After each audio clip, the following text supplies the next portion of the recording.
The European Union supports open education. David Cameron, Angela Merkel supports open education, for Christ's sake. We know despite that, we don't have a clear conception of what open education means. So we thought it would be interesting to explore what it meant and see if we can decide what it means. And what we hope by the time we finish today is that all of us will go away with a clearer idea of what we think open education means. And now, how we've done this, bang, woo, that's loud enough. That's to wake you up. Okay, it woke me up. How we've done this is, first of all, we asked people, we set up a little website, pojam.com, and we asked people to contribute both a metaphor for what they thought described open education, and we asked them for an animated GIF, which they thought might illustrate it. And then, at this conference, you'll notice I've been wandering around with all the breaks with a little camera, and some of you got caught by me. I can see one or two of you here. And we've edited together a presentation of you, what you are saying and what you're thinking about open education. And we've sort of tried to group them together because we think there's 4 clear messages coming out from you about what you collectively think open education is. So we tried to put those together. We've mixed, because it's a jam mix, we've mixed together the animated GIFs with the videos. Sort of stirred it up a bit. Sorry we weren't at the dinner last night. This is what we were doing, sitting, mixing all this stuff together. We've edited the videos as well. We're going to play it with you. We're going to make some comments ourselves. But we've got a bit of time here. So this microphone can roam around. Don't be afraid to come in. We're aware as well that metaphors are a little bit difficult linguistically, yeah? Jim's from the United States as well. We don't always understand people from the United States and UK, let alone in a European wider thing. So Anna is going to try and help here by explaining stuff in Spanish if you don't get it in English, yeah? So please, don't be afraid. This isn't one where you sit there and say, I didn't understand what the hell that was about, but I'm going to stay quiet, yeah? Please, if you don't understand what any of us are saying, ask us, yeah? I'll give you an example. We were doing a run-through about 9:45 this morning, and we've got one about gatekeepers. Anna said, what the hell is a gatekeeper, right? And I suspect none of you know what a gatekeeper is in English. So we spent quite a long time trying to sort out what that is, so at least we can deal with the idea in Spanish, yeah? Because the metaphors are important for us creating shared meanings, but they can be a bit difficult. Okay, that's enough from me. I'm going to hand over to Jim. Do you want this mic or you want to use that? Yeah, we can both have mics. We can sing if anyone wants to sing as well. Feel free. How's everyone doing this morning? Can you hear me fine? Yeah. Great. So my name is Jim Groom. I am formerly at the University of Mary Washington in Virginia. And we had been working pretty extensively with open education projects since about 2004, 2005. Doing some of the very interesting stuff. That's why I was so compelled by what's happening in Porto right now with this design factory is we kind of built what might be considered an incubator for open projects, right? We gave a few people in our university their own web hosting and domains, and rather than talking about what open education looks like, let's build infrastructure at our university that reflects how we would share and build that. That's an infrastructure that not only started as 6 people that were instructional technologists, but now we have 1,700 students, faculty, and staff have their own domain and web hosting that are building stuff, right? So it's these kind of small little incubators that they build and share out, and this is something that's taken off. So open education for me has a lot of different implications. And what was great about what Graham did yesterday with interviewing folks is, I think we all have a certain amount of assumptions about what open education is. And what's interesting, and you'll see this shortly in the video, the assumptions are often utopian or utopic, right? Or, you know, it's always associated in some ways with a positive. So rather than me going on too much, let's take a look at some of the broader ideas of open that folks in this conference have kind of introduced in the videos we had. So here's our first one. Ready?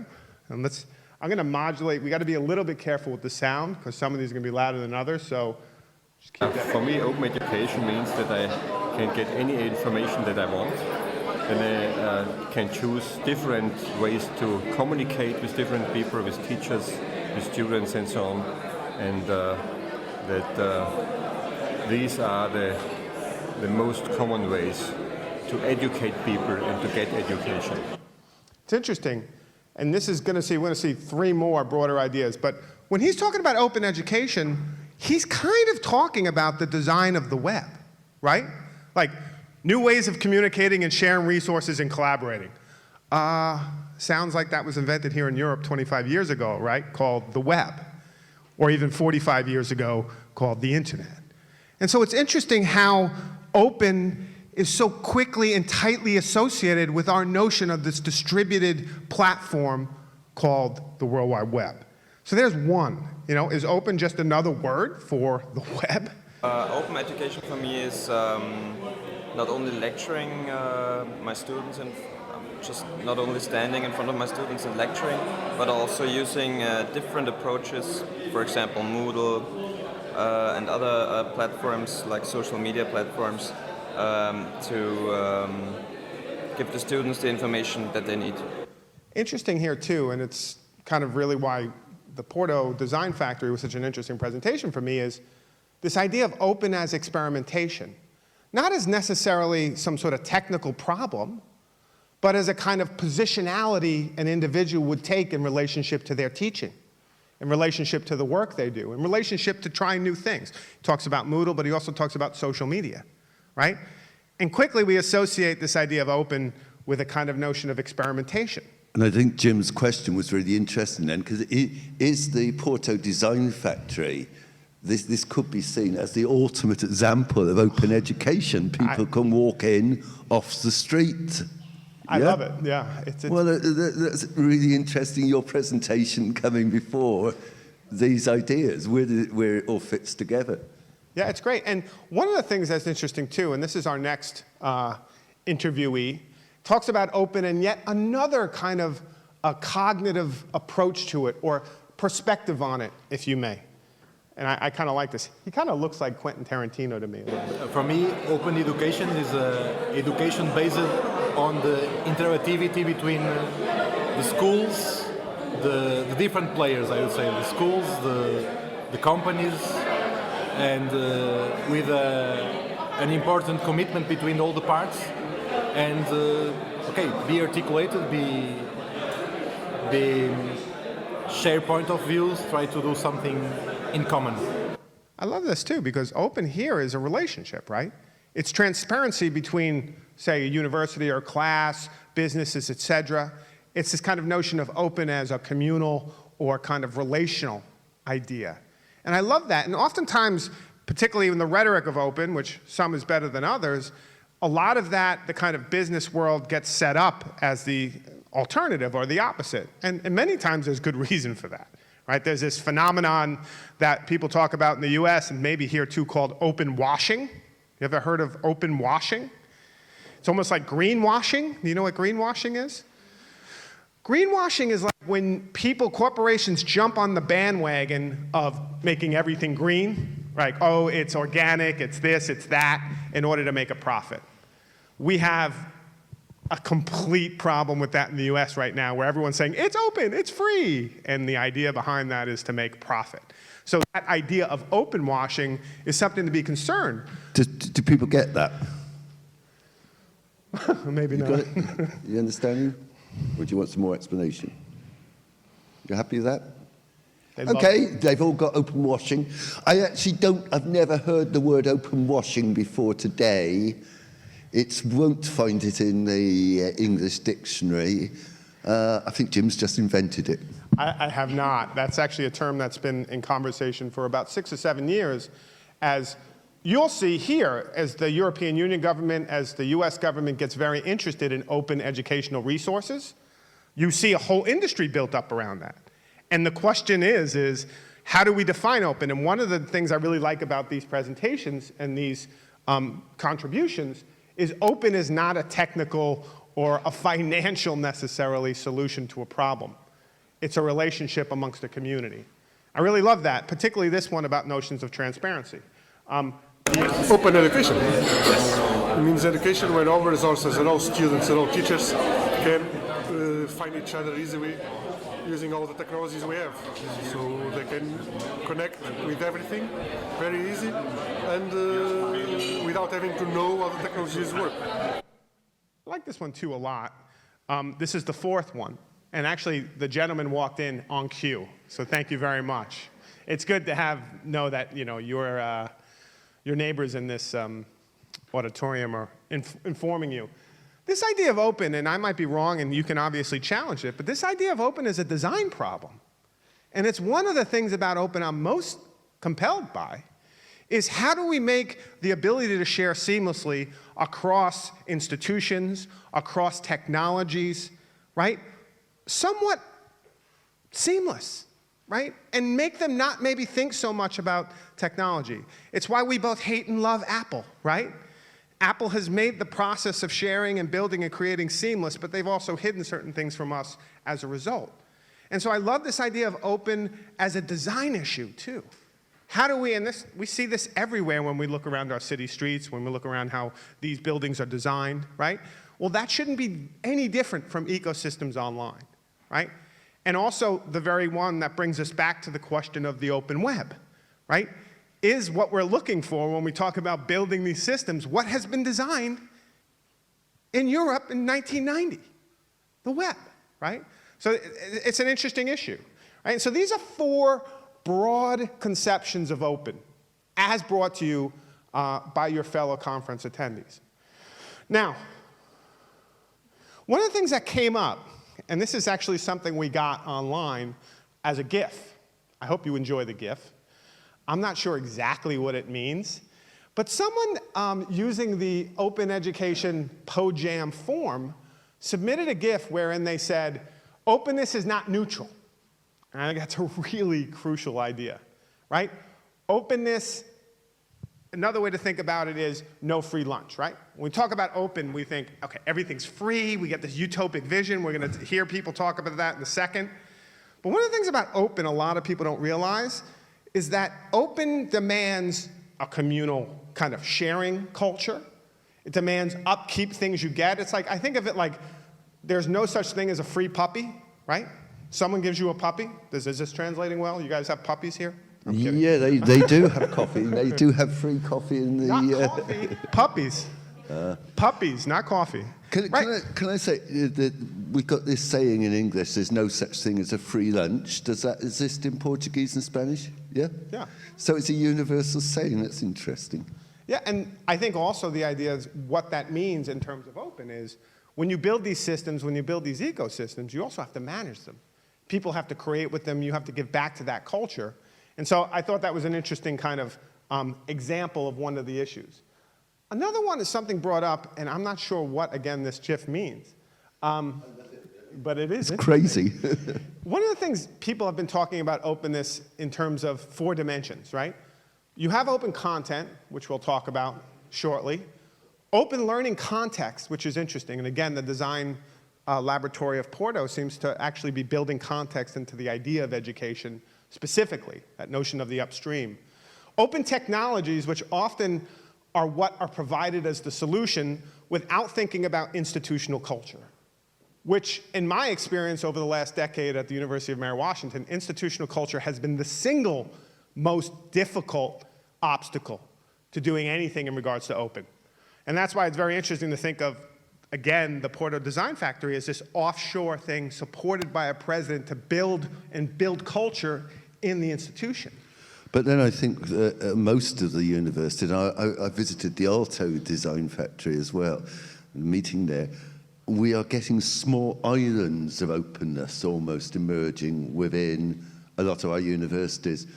But whether or not those islands are moving outwards into the mainstream, I'm not sure. I think that at the moment, people are experimenting, but creating little spaces for experimentation. That's my feeling of what's going on. I don't disagree. There's another one here. And these were all user contributed on the open line. And there was an article written, I guess in 2009, by Carlos Santos called CH Mod 777 Education. It's a little bit geeky, technical. I'll explain this. Some of you may understand it, so forgive me if I'm being redundant. CH Mod 777 is a technical terminal term for a computer programmer which makes everything readable and writable on that server or on that file. So the idea is to make everything in education readable and writable, kind of how we understood Web 2.0, right? Where you open up the web, make it readable and writable. The question raised by this individual, and it's a good one, is what are both the limits or what are the possibilities or opportunities of open, but also what are its limits, right? At what point does this idea or rhetoric of open shut down, right? And actually, that's not something I necessarily have an answer. I have opinions about, but it's interesting to think about when you open up full access to a particular series of files on a server, right? You also open up yourself to being hacked terribly, right? And so what does that mean in terms of opportunities and dangers of open? It's one of the reasons why I asked about the design factory. Do you let the community in? Because I think that's the ultimate kind of CH Mod 777 for that experience. To what degree do you move outside of the bubble of the institution and make that far more porous? And it opened up serious questions of possibilities, but then also limits, right? Resources, et cetera. Open is access. So this is something I think we more regularly understand as open. And we're going to look at what some folks, again, from this audience said. But before I keep talking, I'm going to push it this way, because I could just talk. I'm bad. Oh, I'm enjoying you talking, Jim. But I did wonder, does anybody want to come in themselves here on what we said so far? Yeah, I can walk around with this. We have microphones yet? We do. Someone over there was there? No, I thought you put no, this is like a bit in an auction. It's a bit like an auction where you can buy things without meaning to. Yeah. Here we go. Yeah. Sorry, I can't help myself either. So, what is your project? It is to explore open. It's a very limited project. It started on Tuesday. Cool, okay. Yeah. I do have a project Yeah. related to this, correct. And do you think, so for you, open education should be open and readable and writable, or were you emphasizing the danger part? Because I didn't get that very well. I don't think, in terms of, Great question. The first question is there a project out of this? Absolutely, and I'll talk to that. The question of, is there danger, in terms of open being something that's, whether the possibility or the danger, I obviously, for the work that's been happening over the decade, very much focused on allowing the danger to kind of be a reality, the other side of that. If you're going to be open, you better be ready for the other possibilities that come with it, whether that's trolling, hacking, other possibilities of people using your stuff and not giving you credit, right? All of this is possibly a negative, but in my mind, that's part of what you do, right? Now, open as a project, I mean, one of the things that's interesting, and we'll get to it in a bit, is open as a project has become kind of almost condensed into this idea of the OER. We all familiar with this movement? The Open Educational Resources? Open Educational Resources, Right? which The there's a idea lot of of it. discussion. In the US, it translates into textbooks, and we can look at that in a second. But I actually think that this has to be more than a resource, it has to be a relationship. And how you build relationships, I think, is you empower people to take on through their own spaces online, their own sense of digital identity, a place that they can occupy and you give them. And so we'll talk a little bit about how that works in terms of open as a relation and as an ethos rather than as a product. But just if you go to openeuropa.eu, that's the European Union's open education website. And as Jim said, now I've got to be very careful what I say here because it's a friend of mine who runs it. But as Jim said, it's very much facilitating open educational resources and the change. And what we really liked, because we were talking last night, we were cutting these videos and putting it together. Who was it who referred to it as a relationship? Is this person that not here? That's a shame, because we just talked about this one quite a lot, of really seeing that rather differently.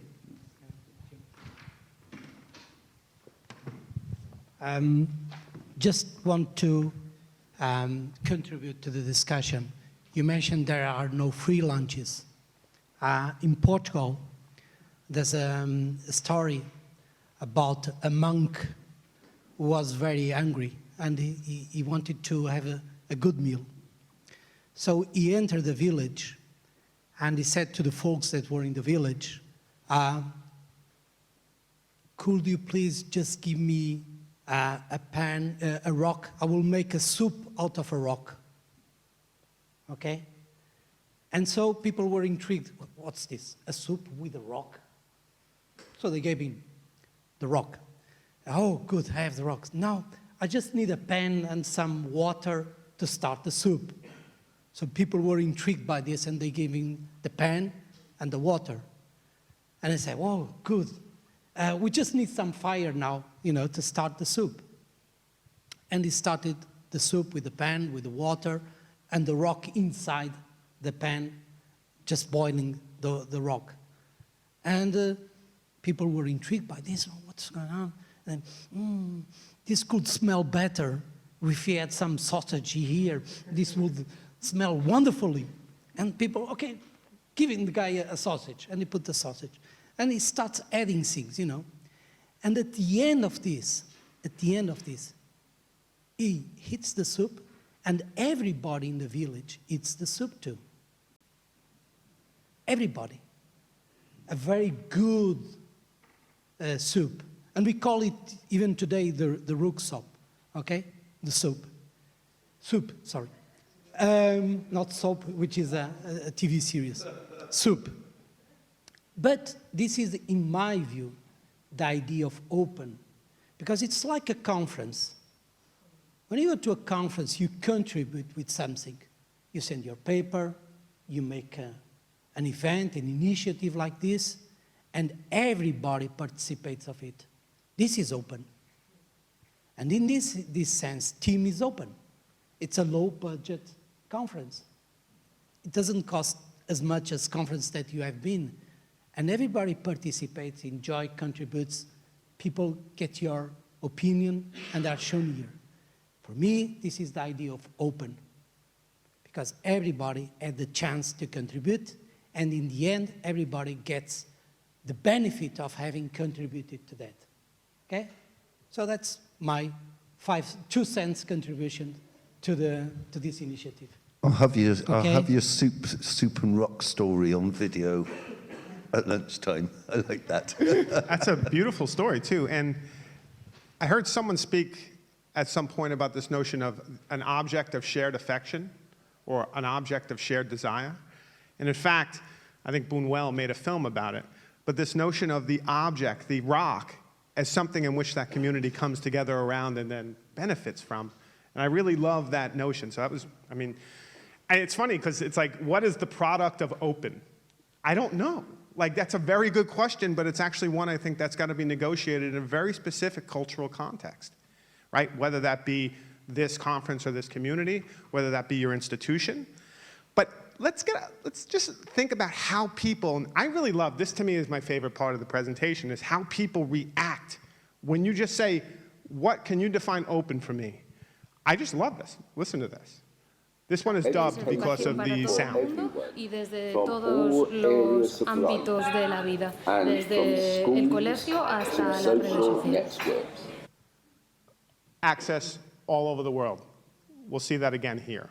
I think open education, as the word says, open is to everyone. The idea is to provide all the resources so students and teachers can access those resources to improve education and learning. That's basically what I think about open education. Education for everyone in the world. Any kind of education, even informal education, having access to all kinds of open resources existing everywhere in the net or whatever you can find. Again, access. I would assume from my current role in education, it especially means access to education for children and adults who would otherwise have, let's say, less access than with open education might be the case. And this is a huge, huge kind of axis. So I mean not access, but axis of open education. This notion of access, of getting access. One of the things I want to show you is I'm going to show you a TV commercial for an MCI, which was an American, I'm sorry, it's a bit of American reference, but I think it will make sense if I can find it. Yeah. So MCI in 1997, web is about 3 or 4 years, popular web is about 2 or 3 years old. Who's MCI? MCI is a phone company. They're defunct now. They've gone out of business. They're a phone company that was one of the first providers of internet in the US.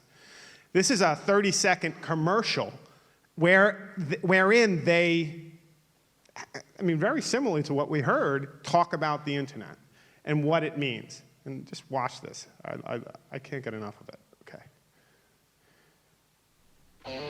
People here communicate mind to mind. There is no race. There are no genders. There is no age. No age. There are no infirmities. There are only minds. Only minds. Utopia? No. No. The internet. Where minds, doors, and lives open up.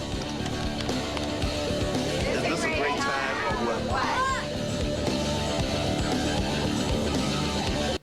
Okay, so I'm going to stop this because YouTube has this thing where they actually play videos again right away. Okay, so let me go back to this quickly before I talk about that. Yeah, okay. So that commercial is crazy, right? No age, no race, no gender. Like, this is what in 1997 we thought about the internet. We imagined that it was going to erase all these great, inequalities. And one of the things that's brought up by one of the gentlemen here in the audience, but by several other people, is we still have that utopic vision when we talk about open, but we still very much understand the other side of open is we have a greatly uneven developed web, where the Western world has far more access and is spending a lot more money on building these open educational resources. And I think the punchline of that joke is we have no idea how many people are using them beyond us. That's mainly Europe and the US, because that's where most of that is coming from. And so the other side of open is this, our utopic vision is, how is it actually being used? And if it's a communal relationship, which I think really nails it for me, why are we spending so much money on these objectified resources, on the rocks? Because the rock is not what you eat. I mean, let's think about MOOCs, right?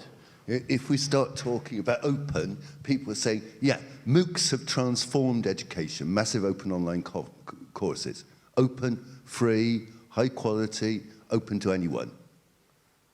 Let's look at the reality of who is actually accessing, using, taking part in MOOCs.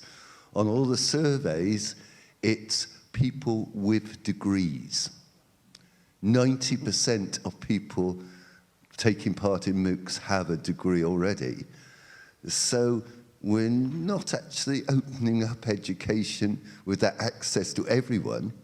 What MOOCs are actually doing is showing a great hunger for continuing learning from people who already got access to education.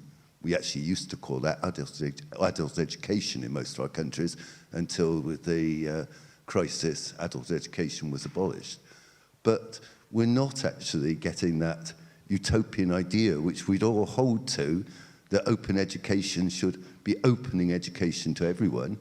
And I'd argue that despite open education being coming in, social class is still the major divisor in education, with richer people having more access, poorer people having less access. And I'm not sure that open education, as it's being implemented at the moment, is really making any difference in that regard. But I still do think the ideal is that it challenges that dichotomy and breaks it down. I mean, I do think that's still part of the ideal driving it. Okay. Another question, this is kind of a different question, is the notion of accessibility, right? One of the animated GIFs put up is a woman who's talking about access is going into the what would be called the Alice, the hole, Alice getting stuck in the hole as she jumps from Alice in Wonderland. And we had to get a cat in somewhere anyway. Especially if it was a GIF. And one of the questions I think that also comes with access is accessibility. And I'm sure this is a huge question. Not only, and we talked about in that MCI commercial, access for the blind, for the deaf, right? For a whole community or series of people that we may not kind of concern ourselves with when we're building our resources, when we're building our environments, those seamless environments that are going to allow us not to think about technology. How much does it take into questions like that? And another one that came up, which was an interesting, and this again was from the, it kind of goes back to our utopic vision, is this idea of being enamored or in love with these open resources. We had right? the word enamored there earlier, but we're not quite sure that that word translates particularly easily. Yeah, so we use being in love, but this notion of, I think a lot of people, and the videos testify to this, a lot of people are excited about the possibilities of having all these resources out there. They're also excited about the ideas of connecting around them, right? That interest when the monk comes and talks about the rock, that spark, that notion of interest and relation is kind of the story, right? Brings the community together. You know, he kind of tricks them in some ways to being a community in a fascinating way. And I think in some ways, the resources, if they serve any value, it's the value of bringing community together. And then also being a residue of what came or transpired, right? A kind of archive of it. But the experience is still human, right? And it's still relational. And with all our technological engineering, we need to keep that in mind. Have to. And that brings us to this notion of open as community. And this is a great video that Graham took, and so we'll just play it here. And it's actually, this is local, filmed on location, here. Location here on Tuesday. Is it Tuesday? Wednesday.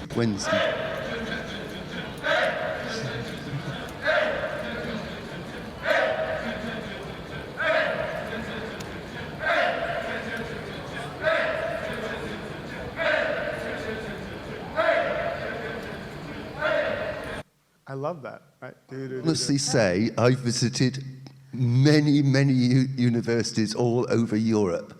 I have never anywhere seen a bunch of students marching around going, whoa, hey, whoa, hey. Yeah. Never anywhere. This is Porto. It was wonderful, too, because, I mean, it is an interesting example of this notion of walking what we might call in lockstep together, right? As a community. That's one way to think about a community. Everybody following, you know, the same logic, the same order. It's how we understand our systems technologically, right? If it doesn't fit within the system, we often don't deal with it. We have to build these outside offshore projects to imagine outside those systems, right? And I think one of the ways that this is a great metaphor for that is open often challenges this. Right? Challenges a kind of one right way to do something, one right way to share, one right way to teach. And it's interesting because what also comes with the community is this notion of, we heard this from a lot of people online, this notion of fear. Fear at the ability to participate, right? This is a meme that went around the US a couple of months ago when school started. This kid who was petrified of going to school for the first day and was crying on camera. And you'll notice as he's crying, right, she's kind of joking with him and the cry turns into a laugh, right? And it's like an engagement. And it's very interesting how it relates back to that monk story, or this notion of what's fear and what we're afraid of, and that idea of bringing the community together is often a human relation. And a sense of community, and once you join in, whether it be a MOOC, whether it be a community like the design community, whatever it would be.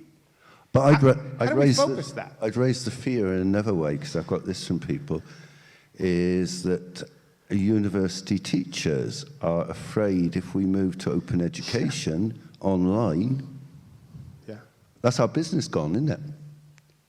Do they need us anymore? Do they need faculty in university anymore? If all you've got to do is watch a Stanford video? But that fear is there about open. There's no doubt. How does open affect our jobs? I don't think any of us seriously think they're going to abolish our jobs because of open. But there's no doubts that open, especially massive open, does raise new issues about employment, about what we do. And if we go open, one of the big things, I was involved at the start with open educational resources for the European Commission in 2003, I think. One of the big things then is if we use the Creative Commons license, does this mean our work will be taken away from us? That we have no copyright anymore, and we're all trying to accumulate copyright because that's how we're going to make a fortune as researchers, by selling our work. But that was the idea at the time. Now everybody laughs because nobody we know has ever made any money out of selling research papers, but that idea was prevalent as an ideology at that time, and that was a big barrier to actually getting people to start using Creative Commons. This one came up, and I don't know what to deal with it, and it's very difficult to translate. This is another one that was a gift that was put up as openness and participation. And one of the examples the person used who put this online is WTF. It probably doesn't translate very well. It's like, what the hell? Like, what's going on, right? I mean, that's basically... That's not what it means, Jim. What the hell is what we liked. It's WTH. Welcome to Facebook. Thank you very much. That was absolutely the best bailout I've ever seen. And so this person used the example of a bouncy house they saw on the beach, where it was this bouncy house that was on the beach, and as people came to it and tried to jump in it, there was a cop there saying, no, get out, get out. No, don't come in the bouncy house. And it's like, what? Like, is this an open environment or isn't? And it was an interesting kind of analogy that people, and it brings us to this question of open resources. And this is a big question. So another member of the community. Maybe freely accessible materials, discussions, freely distributed, and shared materials between different professors from different communities, universities, with shared opinions from students.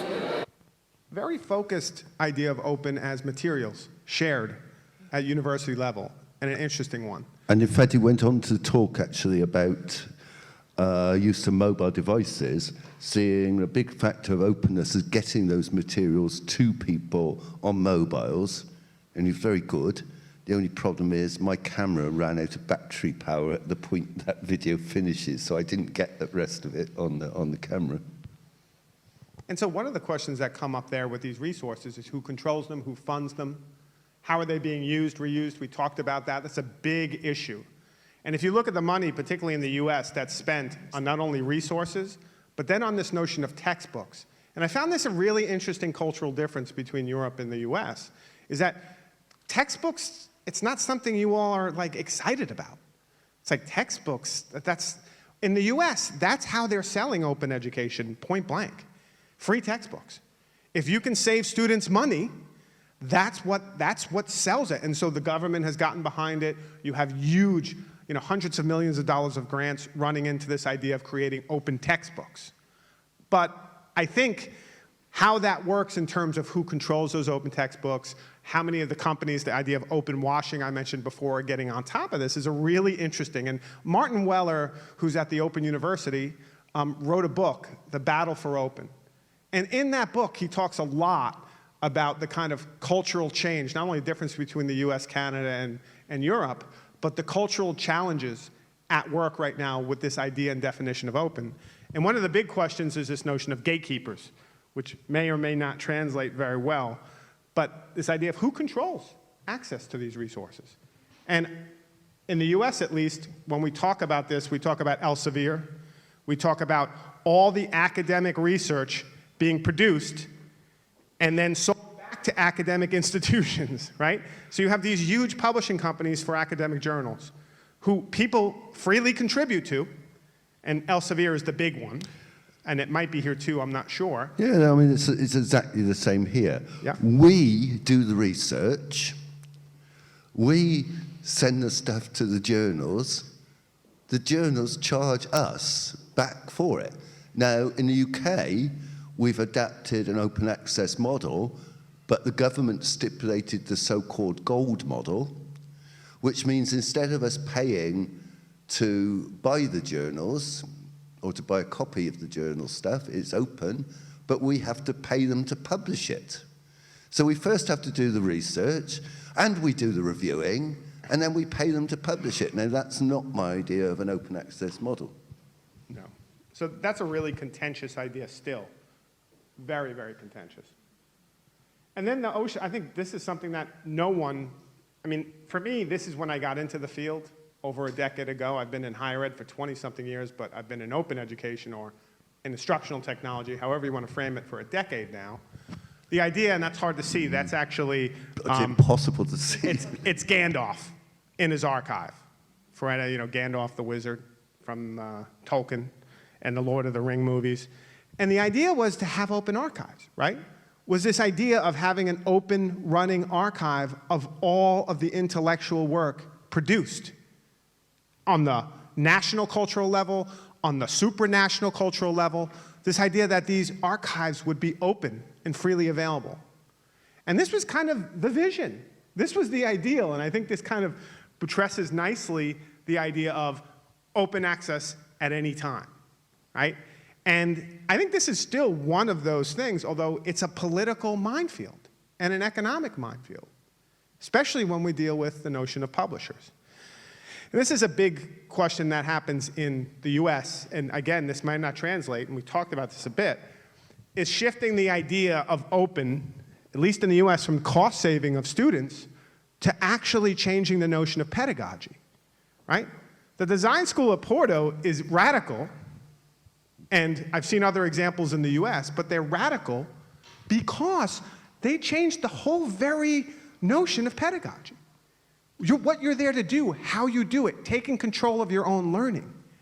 When we But talk it's about interesting, none of the people, I interviewed, I think 17 of you in the last 2 days, not one person talked about cost saving. But I look on Europa website, openeducationeuropa.eu, and Maria, who has done a lot of the interviewing for them, interviewed 8 education ministers in European states. And the video's up there. You can see the videos itself. Every one of them started with cost saving. Yeah. So we've got a very radical ministers seeing open education as a good thing. We'll come back to good later. Because of cost saving. You lot, not one of you talked to me about cost saving. It's none of the videos at all. But a lot of you talked about learning, education, and pedagogy. And I think that's 2 very radically different perspectives we have on open education. Yeah. And one of the things that no one brought up in the gifts, and we heard again and again in the videos from the folks here is this notion of informal learning. I'm going to play a few of those right now. Well, for me, open education is perhaps one of the most outstanding improvements in education a few years ago. And perhaps for me, open education is open knowledge. It's open knowledge for everyone. And perhaps it's so related with the idea of informal learning. How people can learn about whatever they want, whenever they need, with the people that has the knowledge around the world. Open education. It's for me, it's the way of letting education go to all levels, to all people, to make them be able to learn things. It doesn't have to be at schools, can be everywhere. And multimedia and all things, I think it's very important now. Open education is a great opportunity for education for everyone and should be an important field of investigation in the future. Open education means anyone can get access to anything at any time. It's fantastic. It's education at its greatest potential. That it's fantastic. It's education at its greatest potential. Anywhere, anyone can get access to anything, anywhere. It kind of brings us back to the first slide in the first video. The idea of, that kind of sounds like the web, right? Kind of sounds like an infrastructure we already have. And when we think about building infrastructure and ecosystems, particularly with questions of diversity in mind, it's actually important to think that we probably have the most compelling example in the history of humanity at our fingertips now that you're not even listening to me, you're actually doing it. Now, this immediate sense of informal learning and this notion how open changes, I think radically. I think it can be overstated, but I think it does change radically our notion of education as a delivery and an exchange. And the informal learning part is interesting. It's not something we actually brought up, but it's something that everyone sees. Yesterday there was a presentation about QR codes or actually applications for an iPad that would actually bring a city to life, right? You would go and through the actual device, a particular monument or a particular part of whether it be Santiago, Chile, or Salamanca, Spain, you would have that space come to life. And you'd be educated as a part of a relationship, that kind of cyborgian relationship to the technology. And that's kind of, right? The future has come. It's uneven developed, but it has come in some very interesting ways. And how do we, as technologists, right, as designers, as engineers, imagine that? I mean, I think that's the coolest thing about this field, is that it's still, in some ways, unevenly developed, but unevenly imagined, particularly when it comes to education. So how did we do? This is a question we wanted to ask, and we got a really good response. Good. Got a really good response. Wait, hold on. That one didn't work. Good. Good.